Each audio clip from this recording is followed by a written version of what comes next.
Hello friends, नमस्ते, अस्सलाम वालेकुम। मेरी उम्मीद के साथ कि आप जहां होंगे हंसते बसते और मुस्कुराते होंगे। आज की शानदार वीडियो का आगाज़ करते हैं जिसका टाइटल है how India made its fastest train Vande Bharat, यानी कि भारत ने अपनी सबसे तेज़ तरीन ट्रेन वंदे भारत कैसे बनाई।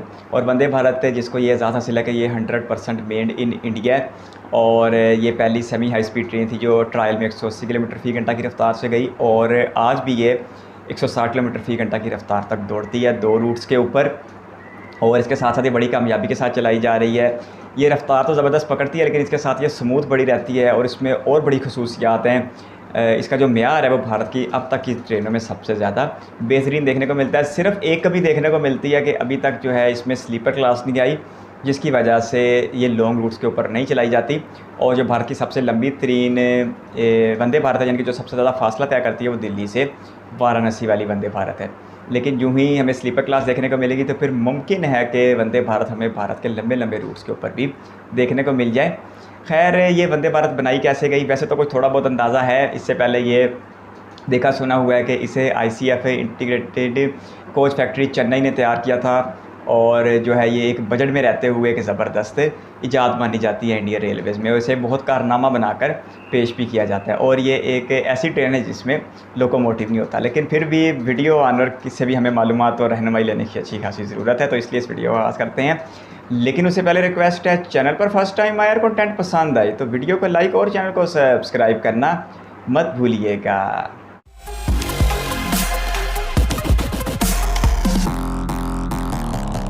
इंडिया की फास्टेस्ट ट्रेन है वंदे भारत एक्सप्रेस, जो 180 किलोमीटर पर आवर की टॉप स्पीड से दौड़ सकती हैं। मॉडर्न, कंफर्टेबल और रिलायबल होने के साथ ये आज देश के 51 रूट्स को सर्व करती हैं। जापानीज और यूरोपियन हाई स्पीड ट्रेन से इंस्पिरेशन लेके इनमें लाइटवेट डिजाइन और एरोडायनामिक फीचर्स का इस्तेमाल किया गया है, जिससे ये इतनी फास्ट दौड़ पाती हैं सेम पुराने ट्रैक्स पर ही। वैसे तो इसकी top speed 180 kilometre per hour है, मगर maximum speed 160 kilometre per hour रखी गई है कुछ सेक्शंस में, वो भी, और एवरेज स्पीड है 83 किलोमीटर पर आवर। 2019 में पहली वंदे भारत चली थी न्यू दिल्ली से वाराणसी के बीच। पॉपुलर रूट्स में 16 कोचेस वाली ट्रेन चलती हैं, जिसमें टोटल 1128 पैसेंजर्स ट्रैवल कर सकते हैं। 6000 हॉर्स पावर की कंबाइंड पावर पूरी ट्रेन में डिस्ट्रीब्यूट होती है। स्पेशल लोकोमोटिव की जरूरत नहीं है ट्रेन चलाने के लिए। 120 करोड़ रुपए लगते हैं पूरी ट्रेन बनाने में, जो इंटीग्रल कोच फैक्ट्री ICF बनाती है चेन्नई में। व्हाइट, ब्लू और सैफरन कलर्स में देखने को मिलती है ये ट्रेन। अभी total 82 Vande Bharat train sets operation में है और फ्यूचर में ये नंबर 1000 से भी ऊपर करने का प्लान है। इसके अलावा और तेज ट्रेन्स भी बनाई जाएंगी जो इंडियन रेलवेज को बेहतर दिशा की ओर ले जाएंगी। मगर इसको डेवलप करना और इंडियन रेलवेज का सफर यहाँ तक अपने आप में एक इंटरेस्टिंग कहानी है।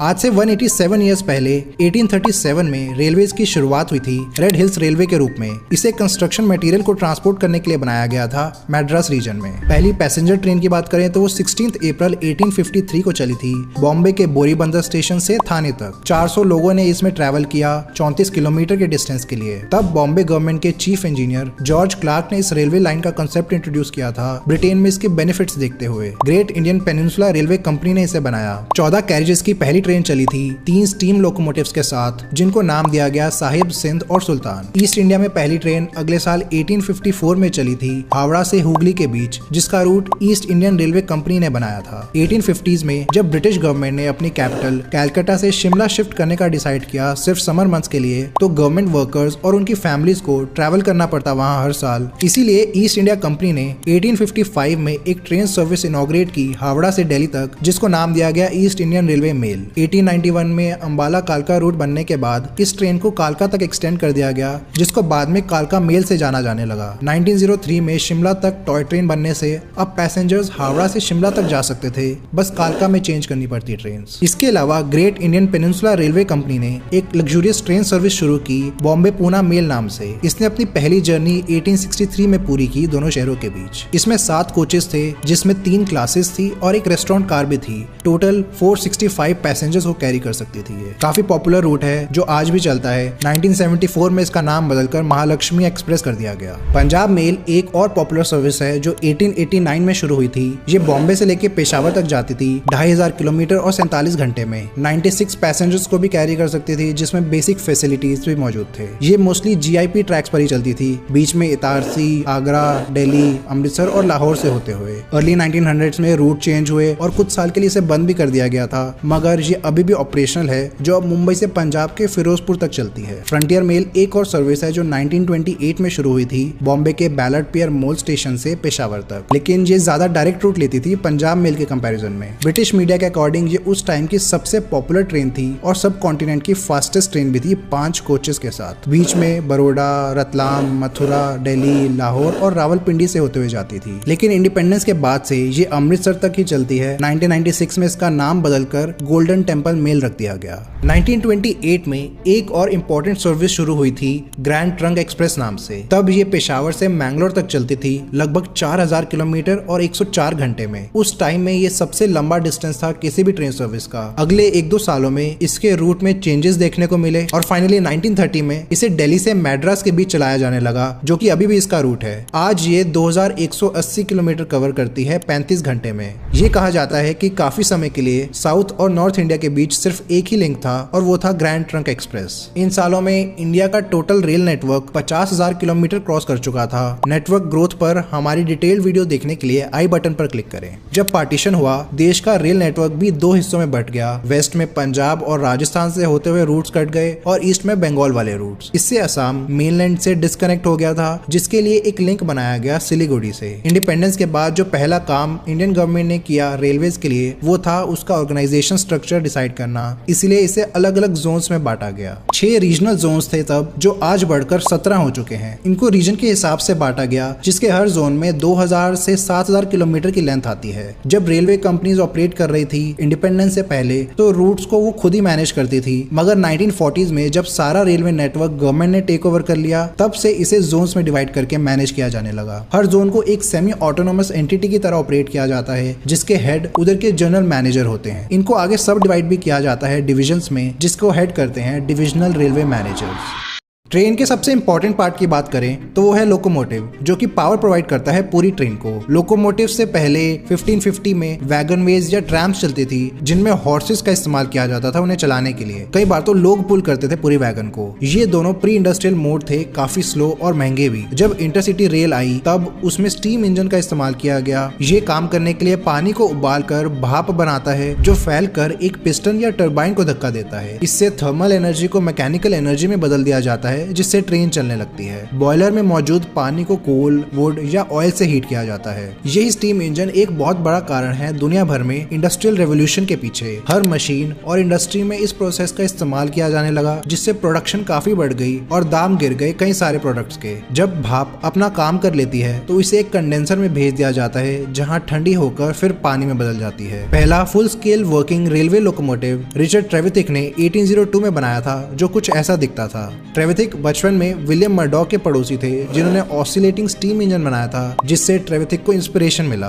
हालांकि उनके इंजन को ज्यादा कमर्शियल सक्सेस नहीं मिल पाया, लेकिन इसकी वजह से काफी इंपॉर्टेंट इनोवेशंस देखने को मिले, जैसे कि हाई प्रेशर स्टीम का इस्तेमाल करना, जिससे इंजन का वेट कम किया जा सकता है और एफिशिएंसी बढ़ाई जा सकती है। ऐसे एक लोकोमोटिव को 1812 में मैथ्यू मरी ने बनाया था, ट्रेविथिक की सिंगल सिलेंडर के बजाय ट्विन सिलेंडर का इस्तेमाल करके, जो कि पहला कमर्शियली सक्सेसफुल लोकोमोटिव बन गया सैलामांका नाम से। इंडिया में रेलवेज आई तो उसमें स्टीम लोकोमोटिव्स यूज की जाने लगी, जो इंग्लैंड से इंपोर्ट होती थी। तब वर्ल्ड वॉर 2 तक यही सबसे कॉमन लोकोमोटिव्स थी दुनिया भर में, लेकिन जब इनोवेशंस देखने को मिली इंटरनल कंबशन इंजन में, तो उसे रेलवे के लिए भी इस्तेमाल करना पॉसिबल हो पाया। पहला वर्किंग मॉडल विलियम डेंट प्रिस्टमैन ने बनाया था 1894 में। इंटरनल कंबशन लोकोमोटिव में फॉसिल फ्यूल्स जैसे ऑयल, कोल या पेट्रोल का इस्तेमाल होता है, जिसे बर्न करके जो फोर्स प्रोड्यूस होता है, उससे पिस्टन्स को मूव करते हैं। इससे केमिकल एनर्जी मैकेनिकल में कन्वर्ट हो जाती है पावर जनरेट करते हुए। वैसे तो इनमें पेट्रोल या केरोसिन का इस्तेमाल होता है काफी, लेकिन फ्यूल एफिशिएंसी कम देखने को मिलती है। इसीलिए एक जर्मन इन्वेंटर रूडोल्फ डीजल को एक आइडिया आया इसको इम्प्रूव करने का, और उन्होंने पेट्रोल या केरोसिन के बजाय एक डिफरेंट टाइप का फ्यूल यूज किया, जिसे बाद में उनके नाम पर ही रखा गया डीजल। इतना ही नहीं, उन्होंने इंजन का डिजाइन भी थोड़ा चेंज किया, जिसमें फ्यूल इंजेक्ट होने का टाइम कंप्रेशन के टाइम पे मैच करता है, जिससे वो मैक्सिमम एफिशिएंसी से कंबस्ट हो। उस इंजन का नाम भी उन पर रखा गया डीजल इंजन। इंडिया में पहली बार जो डीजल लोकोमोटिव यूज हुआ था वो था WDM1, जो कि एल्को यानी अमेरिकन लोकोमोटिव कंपनी से इंपोर्ट किया गया था। ये एक broad gauge diesel powered mixed load engine था, यानी दोनों पैसेंजर और फ्रेट के लिए। WDM1 50 साल से ऑपरेट कर रहा था, तो उससे फेज आउट कर दिया गया बेहतर लोकोमोटिव्स के लिए। बढ़ते पैसेंजर लोड और लंबे डिस्टेंसेस को हैंडल करने की उसमें कैपेसिटी नहीं थी। वैसे तो डीजल लोकोमोटिव्स मेनली 3 टाइप्स के होते हैं, मैकेनिकल, हाइड्रोलिक और इलेक्ट्रिक। डीजल मैकेनिकल लोकोमोटिव्स में engine directly mechanical transmission system से जुड़ा होता है, यानी इंजन की पावर गियर्स और शाफ्ट के थ्रू व्हील्स तक पहुंचती है सीधा। डीजल हाइड्रोलिक लोकोमोटिव्स में हाइड्रोलिक सिस्टम इस्तेमाल होता है पावर ट्रांसमिशन में। इंजन हाइड्रोलिक पंप में हाई प्रेशर जनरेट करता है, जिससे व्हील्स को घुमाया जा सकता है। ये भारी लोड हैंडल कर सकता है मैकेनिकल के कंपैरिजन में, जैसे लंबी फ्रेट ट्रेन्स। ज्यादा स्मूथ और कंट्रोलेबल पावर मिलती है, लेकिन इसीलिए ज्यादा मेंटेनेंस की जरूरत भी पड़ती है इसमें। डीजल इलेक्ट्रिक लोकोमोटिव्स में दोनों डीजल और इलेक्ट्रिक पावर सिस्टम्स को कंबाइन कर दिया जाता है। इंजन एक इलेक्ट्रिक जनरेटर को चलाता है इलेक्ट्रिसिटी प्रोड्यूस करने के लिए, जिससे जुड़े मोटर्स व्हील्स को डायरेक्टली पावर दे सकते हैं। ये सबसे ज्यादा वर्सेटाइल इंजन होते हैं और काफी हैवी फ्रेट ट्रेन से लेकर हाई स्पीड पैसेंजर ट्रेन को आसानी से हैंडल कर सकते हैं। ज्यादा एफिशिएंट और रिलायबल लोकोमोटिव्स हैं, जिनको डेवलप करने में थोड़ा ज्यादा खर्चा जरूर हो जाता है, लेकिन अपनी एफिशिएंसी और कम मेंटेनेंस से ये एक प्रेफर्ड चॉइस बन गए। डीजल लोकोमोटिव का काफी कंट्रीब्यूशन रहा है रेलवेज में, लेकिन आगे चलकर इसे धीरे धीरे फेज आउट किया जाने लगा फुली इलेक्ट्रिक लोकोमोटिव्स के फेवर में। इनकी परफॉर्मेंस और रिलायबिलिटी डीजल ट्रेन से भी बेहतर होती है, ज्यादा एफिशिएंट, एनवायरमेंटली फ्रेंडली और कम मेंटेनेंस कॉस्ट की वजह से। इनमें ओवरहेड वायर या थर्ड रेल की मदद से पावर मिलती है और अंदर मौजूद इलेक्ट्रिक मोटर्स इस इलेक्ट्रिकल एनर्जी को मैकेनिकल में कन्वर्ट कर देते हैं व्हील्स को घुमाते हुए। वैसे तो पहली बार इलेक्ट्रिक लोकोमोटिव का आइडिया डीजल से भी पहले आ गया था, लेकिन काफी साल लगे वाइड स्प्रेड अडॉप्शन में। 1837 में एक स्कॉटिश इंजीनियर रॉबर्ट डेविडसन ने इसका पहला प्रोटोटाइप बनाया। लेड एसिड बैटरी से पावर किया गया इसे और royal Scottish society of arts exhibition में शोकेस भी किया गया, लेकिन इसकी स्पीड और पावर लिमिटेड थी और बैटरीज भी इतनी एडवांस नहीं थी उस समय, इसलिए ये इतना सक्सेसफुल नहीं हो पाया। इसके 42 साल बाद 1879 में पहली बार इलेक्ट्रिक लोकोमोटिव का कमर्शियल यूज बर्लिन जर्मनी में देखने को मिला। वर्नर वॉन सीमेंस ने एक छोटा इलेक्ट्रिक लोकोमोटिव बनाया था जो 150 वोल्ट डीसी पर चलता था। इससे इलेक्ट्रिक टेक्नोलॉजी का पोटेंशियल दिखने लगा लोगों को, जिससे रेल ट्रांसपोर्ट में भी इलेक्ट्रिफिकेशन का रास्ता खुला। इन्हीं की कंपनी है जो आज सीमेंस नाम से जानी जाती है, जो इलेक्ट्रिक ट्रेन्स, एलिवेटर्स वगैरह प्रोड्यूस करती है। अगर हम इंडिया में सबसे पहली इलेक्ट्रिक लोकोमोटिव की बात करें तो वो है WCP1, जो कि 1928 में Swiss locomotives and machine works के द्वारा डेवलप की गई थी इंडियन रेलवेज के लिए। ये broad gauge direct current passenger traffic की फर्स्ट जनरेशन वाली लोकोमोटिव थी, इसलिए WCP1। इसने 50 साल तक पैसेंजर ट्रेन को सर्व किया, 1980 में डिसकंटिन्यू होने से पहले। इंडिया में इलेक्ट्रिक ट्रेन पहली बार 1925 में इंट्रोड्यूस हुई थी विक्टोरिया टर्मिनस आज के CSMT से कुर्ला हार्बर के बीच। ये 1.5 किलोवोल्ट डीसी लाइन थी, 16 किलोमीटर लंबी। 1947 में पार्टीशन के बाद देश में टोटल रेलवे रूट लेंथ था 53,500 किलोमीटर, जिसमें से सिर्फ 388 किलोमीटर ट्रैक लेंथ इलेक्ट्रिफाइड थी। इसके बाद कई लाइंस को इलेक्ट्रीफाई किया जाने लगा, लेकिन मेजर स्टेप्स इसकी तरफ उठाए गए थे 1980s में, क्योंकि उससे पहले मोस्टली डीजल ट्रेन ही चलती थी सस्ते होने की वजह से, और AC टेक्नोलॉजी इतनी डेवलप नहीं थी। आज देश में 68,400 किलोमीटर की रूट लेंथ है, जिसमें से 63,400 इलेक्ट्रिफाइड है, यानी टोटल लेंथ का 91%। ट्रेन सर्विसेज की बात करें तो देश में हर रोज 13,000 से ज्यादा ट्रेन चलती हैं। इन्हें 5 डिजिट नंबर से डिनोट किया जाता है और कुछ स्पेशल ट्रेन जैसे एक्सप्रेस और लग्जरी ट्रेन भी चलाई जाती हैं। टाइम के साथ साथ ट्रेन में काफी चेंजेस आए हैं। पहले जहां ट्रेन में सिर्फ फैंस होते थे और ज्यादा सर्विसेज नहीं दी जाती थी, वहीं आज AC ट्रेन बहुत कॉमन है, जिनमें स्नैक्स भी सर्व किए जाते हैं। एक्सप्रेस ट्रेन की हाई प्रायोरिटी होती है इंटरसेक्शंस और रूट पर, और ये देश की सबसे तेज ट्रेन में आती हैं। राजधानी एक्सप्रेस देश की पहली ऐसी एक्सप्रेस ट्रेन थी जो 1969 में लॉन्च हुई। इसे तब लॉन्च किया गया जब देश में हाई स्पीड रेल ट्रैवल की जरूरत महसूस होने लगी। पहली बार न्यू दिल्ली से हावड़ा स्टेशन तक 1450 किलोमीटर की दूरी को तय करते हुए राजधानी ने सिर्फ 17 घंटे में अपना सफर पूरा किया। ये स्पीड उस जमाने के लिए एक रिकॉर्ड थी। आज भी राजधानी एक्सप्रेस देश की सबसे तेज और लग्जरी ट्रेन में आती है। राजधानी एक्सप्रेस को इसका नाम राजधानी यानी कैपिटल सिटी से मिला है, क्योंकि ये दिल्ली को देश के मुख्य शहरों से जोड़ती है, जैसे मुंबई, चेन्नई और बैंगलोर। इसमें AC first class, AC 2 tier और AC 3 टियर्स हैं, डिफरेंट प्राइस रेंज के साथ। आज 25 रूट पर ही ऑपरेट करती है, जिसमें से 7 में रिसेंटली तेजस कोचेस इस्तेमाल किए जाने लगे हैं। सबसे लंबा रूट है इसका दिल्ली के हजरत निजामुद्दीन से केरला के तिरुवनंतपुरम तक। 2844 किलोमीटर लंबे इस रूट में 19 स्टेशन आते हैं और 41 घंटे लगते हैं ट्रैवल करने में। शताब्दी एक्सप्रेस तेज स्पीड की ट्रेन सर्विस है जो इंपॉर्टेंट सिटीज को आपस में कनेक्ट करती है। ये डे ट्रेन होती हैं जो मोस्टली सेम डे में ही वापस अपने ओरिजिन स्टेशन तक आ जाती हैं। 1988 में इसकी शुरुआत हुई थी न्यू दिल्ली से झांसी जंक्शन तक, जब बेहतर पैसेंजर सर्विसेज की जरूरत महसूस होने लगी। आज ये 21 रूट्स में चलती है, जिसमें से सबसे लंबा रूट है न्यू दिल्ली से भोपाल हबीबगंज स्टेशन तक, 709 किलोमीटर लंबा और 8.5 घंटे। 150 किलोमीटर पर आवर की मैक्सिमम स्पीड है ट्रैक कंडीशंस के हिसाब से, और एवरेज स्पीड आती है 70-80 किलोमीटर पर आवर की। इसके अलावा मासिस के लिए अफोर्डेबल रेट्स पर ट्रेन चलाने के प्लान्स बनने लगे। कुछ डिलेज के बाद 2006 में गरीब रथ एक्सप्रेस ऐसी एक एसी ट्रेन बनी जिसमें ज्यादा सर्विसेज नहीं प्रोवाइड की जाती, रेट्स कम रखने के लिए। पहली ट्रेन सहरसा बिहार से अमृतसर पंजाब के बीच चली, 1723 किलोमीटर। आज टोटल 24 गरीब रथ ट्रेन चल रही हैं जिनकी maximum speed 130 kilometre per hour है और average speed 80 kilometre per hour. Affordability की वजह से इसमें ओवरक्राउडिंग हो जाती है पीक डेज में, जिसकी वजह से मिसमैनेजमेंट देखने को मिलता है। इसके बाद इंडियन रेलवेज ने मेजर मेट्रोपॉलिटन रीजन्स के बीच नॉन स्टॉप सर्विस स्टार्ट करने का डिसाइड किया ट्रैवल टाइम कम करने के लिए। इसलिए 2009 में डुरंटो एक्सप्रेस स्टार्ट की गई सियालदह कोलकाता से न्यू दिल्ली तक। तब ये फास्टेस्ट ट्रेन थी इंडिया में, लेकिन बाद में इसमें बीच में स्टॉप्स भी ऐड किए जाने लगे, नॉन स्टॉप नहीं रही फिर ये। आज टोटल 24 डुरंटो ट्रेन चलती हैं, जिसमें लॉन्गेस्ट रूट है दिल्ली के हजरत निजामुद्दीन से कोची के एर्नाकुलम जंक्शन तक। बाद में गतिमान और तेजस एक्सप्रेस लॉन्च की गई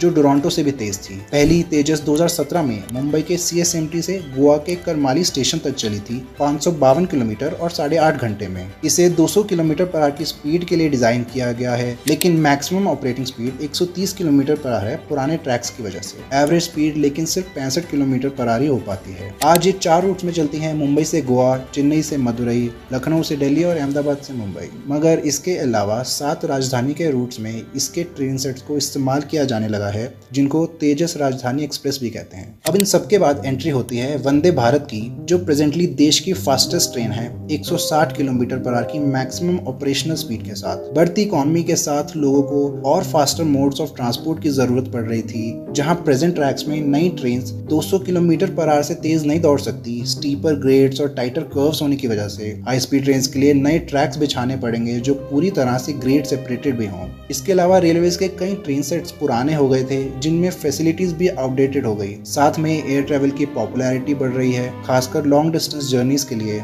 इनसे कम्पीट करने के लिए रेलवेज को मॉडर्नाइज करना जरूरी साबित हो गया। 2016 में गवर्नमेंट फॉरेन से semi high speed train import करने का सोच रही थी। तभी सुधांशु मनी, जो इंटीग्रल कोच फैक्ट्री ICF के जनरल मैनेजर थे, तो उन्होंने सजेस्ट किया इसे देश में ही इंडिजिनस टेक्नोलॉजी से बनाने के लिए। उन्होंने गवर्नमेंट को एक प्रपोजल दिया, जबकि देश में गतिमान एक्सप्रेस भी उसी साल आई थी, मगर उनके हिसाब से इंडिया इससे भी एडवांस ट्रेन बना सकता था। एक्सेप्ट होने के बाद ICF ने इस पर काम शुरू किया। पहले इसे डिजाइन करके ICF की चेन्नई फैक्ट्री में इसकी मैन्युफैक्चरिंग शुरू हुई। ये फैक्ट्री इंडियन रेलवेज का एक मेन प्रोडक्शन यूनिट है जो कई टाइप्स के कोचेस बनाने का काम करता है। और अब वंदे भारत लॉन्च होने के बाद ये देश की पहली indigenously developed semi high speed train भी बन गई। 1955 में एस्टैब्लिश्ड ICF ने रेलवेज की मॉडर्नाइजेशन में इंपॉर्टेंट रोल प्ले किया है और आगे भी कर रहा है। वंदे भारत एक्सप्रेस की डिजाइन और टेक्नोलॉजी ने इसमें नए स्टैंडर्ड सेट किए। न सिर्फ ये एक फास्टर ट्रेन है, बल्कि इसमें पैसेंजर कंफर्ट, सेफ्टी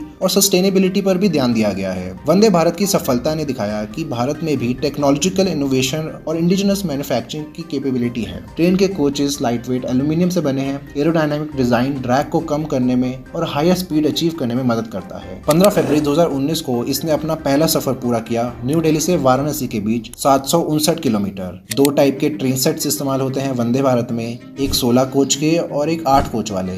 16 कोचेस वाली में 2 एग्जीक्यूटिव क्लास और 14 इकोनॉमिक क्लास कोचेस जिसमें 1128 पैसेंजर्स आ सकते हैं, और 8 कोचेस वाली में एक एग्जीक्यूटिव और 7 इकोनॉमी जिसमें 530 पैसेंजर्स आते हैं। ये एक EMU यानी इलेक्ट्रिक मल्टीपल यूनिट ट्रेन है, तो इसमें अलग से कोई लोकोमोटिव नहीं होता, बल्कि पावर डिस्ट्रीब्यूशन पूरे ट्रेन में होती है। कुछ कोचेस के VSC थ्रस्ट जनरेट कर सकते हैं, जिनको मोटर कोचेस भी कहते हैं, तो ट्रेन का एक्सेलरेशन और डिसेलरेशन दोनों ही बेटर हो पाते हैं इससे। अब तक total 55 Vande Bharat train sets बन चुके हैं, जिसमें से 51 सर्विस में है और 2 बैकअप के लिए। इसमें से लॉन्गेस्ट रूट न्यू दिल्ली से वाराणसी के बीच ही है, 759 किलोमीटर, जिसमें 8 घंटे लगते हैं। 2024 में वंदे भारत स्लीपर ट्रेन भी लॉन्च की जाएंगी लंबे रूट्स के लिए, जो अभी अंडर प्रोडक्शन है। अब ये कई ज़्यादा रूट्स में भी यूज़ होने लगी है। शॉर्ट डिस्टेंस के लिए ये धीरे धीरे शताब्दी को रिप्लेस कर देगी और लंबे डिस्टेंस के लिए राजधानी को।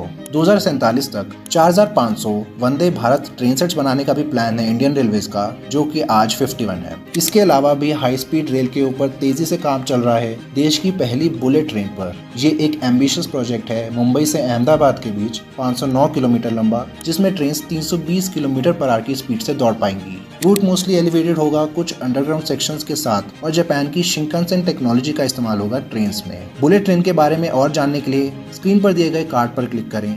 ऐसी और वीडियोस देखने के लिए सब्सक्राइब करें। धन्यवाद। मेरा तो ख्याल था कि वीडियो ऑनर ने शायद वंदे भारत को ही बनाने की और वंदे भारत की हिस्ट्री के ऊपर और इसके टेक्निकल मामलात के ऊपर बात करेंगे, लेकिन ज़बरदस्त के वीडियो ऑनर ने आज से तकरीबन 200 साल पहले शुरू होने वाली इंडियन रेलवेज़ की हिस्ट्री को इतना खूबसूरत बयान किया कि वीडियो में जो है वो इंटरेस्ट बना रहा, और किसी भी एक हिस्से में जाके वीडियो बिल्कुल भी बोरिंग नहीं लगी। इन्होंने 1837 जब भारत की पहली फ्री ट्रेन चलाई गई थी इधर मद्रास के रीजन में, तो उस वहाँ से बात शुरू की। फिर पहली पैसेंजर ट्रेन के बारे में बताया जो कि 1853 में चलाई गई थी।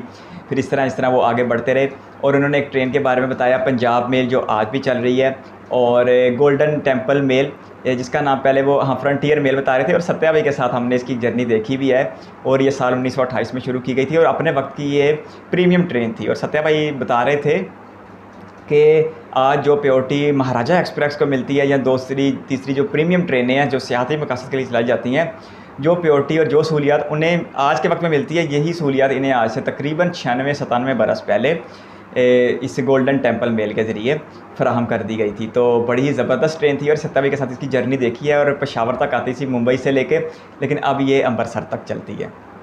और भी मज़ीद ट्रेनों का तस्करा कर रहे थे। एक ट्रेन जो बता रहे थे कि ये पेशावर से मंगलोर तक चलती है और 4000 किलोमीटर का फ़ासला तय करती है। यानी आज से तकरीबन 1 सदी पहले भी ट्रेनें जो हैं वो 4000 किलोमीटर का फ़ासला तय करती थी और 104 घंटे का वक्त ले लेती थी।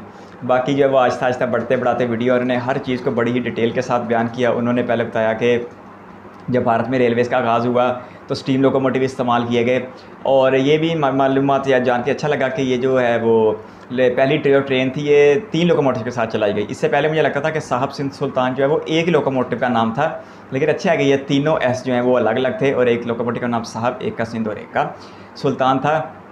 450 के आसपास मुसाफिर थे जिन्होंने पहली बार बर्रे आज़म में एशिया में ट्रेन के मुसाफिर होने का एजाज़ हासिल किया था मुंबई के CMST से थाने के बीच।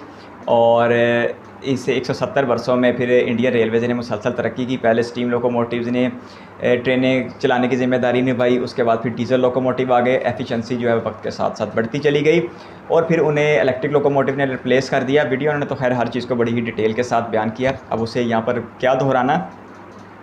लेकिन एक लोकोमोटिव जो मैंने फ़र्स्ट टाइम सुना वो WCP था, ये मेरे लिए एक नई बात थी। बाकी जो WDM शायद बता रहे थे, जो पहला लोकोमोटिव था, एक डिटेल वीडियो उसके ऊपर देखी भी थी। उसने भी एक बड़ा लंबा सा जो है डीजल के जो शुरू के लोकोमोटिव थे उन्होंने भी एक बड़ा लंबा अरसा खिदमात फराहम की थी। और आज से अगर हम 30-40 साल पीछे तक जाते हैं तो उस वक्त डीजल लोकोमोटिव का बहुत ज़्यादा राज हुआ करता था। आज के दिन तक भी हमें डीजल लोकोमोटिव अच्छे खासे देखने को मिल जाते हैं। ऐसा नहीं है कि ये सिर्फ अब जो है वो शेड की जीनत बन गए हैं या रिटायर हो गए हैं, शंटिंग के भी काम आते हैं। फ्री ट्रेनों के आगे हमें आज भी बैग 12 का मुकाबला करते हुए WDG 4G नज़र आता है। तो डीजल लोकोमोटिव का इतिहास जो है वो ख़त्म होने के करीब ज़रूर है, लेकिन अभी ख़त्म नहीं हुआ, और इनका इतिहास इलेक्ट्रिक से भी लंबा है। तो डीजल लोकोमोटिव के जो फ़ैन हैं वो इलेक्ट्रिक लोकोमोटिव से भी ज़्यादा दिखाई देते हैं, और जो उम्र रसीदा लोग हैं जिन्होंने अपनी जवानियों में अपने लड़केपन में जो है डीजल लोकोमोटिव के साथ सफ़र किया, वो आज भी इसके यादों से अच्छा खासा लुत्फ़अंदोज़ होते हैं। और उसके बाद फिर इलेक्ट्रिक का ज़माना आया, तो इलेक्ट्रिक में फिर तरह तरह के लोकोमोटिव बनना शुरू हो गए। फिर वेब सीरीज़ शुरू हुई, और वेब सीरीज़ वेब 4 ने एक बहुत ही बड़ा नाम हासिल किया इंडियन रेलवेज़ में पैसेंजर कैटेगरी में। लेकिन फिर वेब 7 आया, और फिर उसके बाद वेब 7 जो है आज भारत की सबसे तेज़ ट्रेनों के आगे लगाया जाता है। वैसे तो गतिमान के आगे वेब 5 लगा होता है, लेकिन लंबे फासले की जो ट्रेनें हैं उसके आगे हमें वेब 7 ही देखने को मिलता है। और अब तक इलेक्ट्रिक की कैटेगरी में सबसे कामयाब लोकोमोटिव है पैसेंजर ट्रेनों के लिए, जिसके तकरीबन 2000 से ज़्यादा यूनिट बनाए जा चुके हैं। और इसके साथ साथ अगर मज़ीद बात करें तो फिर वीडियो ऑनर जो है वो फास्टेस्ट ट्रेनों की तरफ आना शुरू किया। अच्छा, जो वो बता रहे थे कि ट्रेनों की आमद कैसे शुरू हुई, पहले वो बता रहे थे राजधानी एक्सप्रेस से पहली राजधानी चली दिल्ली से हावड़ा के बीच, और इत्तेफाक की बात है कि अभी सत्या भाई के साथ कुछ दिन पहले ही वो वाली राजधानी देखी है जो 1969 में शुरू की गई थी, और उस वक्त जो उसने रफ्तार पकड़ी थी वो भारत में एक बार बड़ी शायद सुर्खियों में रही थी और बड़ा ही रिकॉर्ड बन गया था कि इतनी जल्दी कोई दिल्ली से हावड़ा के बीच पहुँच गया। फिर उसके बाद 84 या 85 बता रहे थे जब शताब्दी एक्सप्रेस आई। शताब्दी एक्सप्रेस का राजधानी तो बेसिकली ये थी कि उसने दिल्ली के दारुल यानी कि भारत के दारुल दिल्ली को बड़े शहरों के साथ मिलाना है, और वो इसलिए लंबे दुरानिया की भी थी।